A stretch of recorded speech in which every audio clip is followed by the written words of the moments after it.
ഇരിട്ടി നഗരസഭ 2023-24 വാർഷിക പദ്ധതിയിൽ ഉൾപ്പെടുത്തി നഗരസഭയിലെ മുഴുവൻ സ്കൂളുകൾക്കും സ്പോർട്സ് കിറ്റ് വിതരണം ചെയ്തു. ചാവശ്ശേരി ഗവൺമെന്റ് ഹയർ സെക്കൻഡറി സ്കൂളിൽ നടന്ന പരിപാടി കായിക താരം ടിൻഡു ലൂക്ക ഉദ്ഘാടനം ചെയ്തു.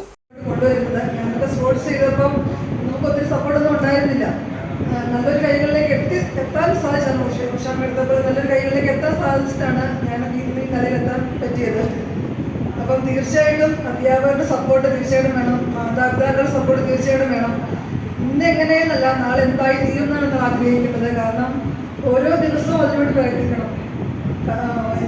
ഇന്ന് തോൽവിയാണെങ്കിലും നാളെ വിജയം നേടുന്നത് വരെ നമ്മൾ കത്തിച്ചുകൊണ്ടേ ഇരിക്കണം. എങ്കിൽ മാത്രമേ നമുക്ക് നാളെ വിജയം ഉണ്ടാവുകയുള്ളൂ. നമ്മൾ വിജയത്തിന് വേണ്ടി കൊതിക്കണം, ആഗ്രഹിക്കണം, തീവ്രമായി ആഗ്രഹിക്കണം. നിങ്ങളുടെ തീവ്രത എത്രത്തോളം ഉണ്ടോ അതായിരിക്കും നാളത്തെ വിജയം ആയിരിക്കുക.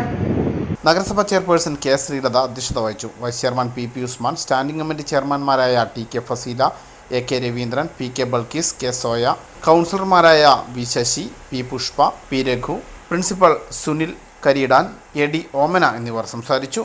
News bureau, Iritty.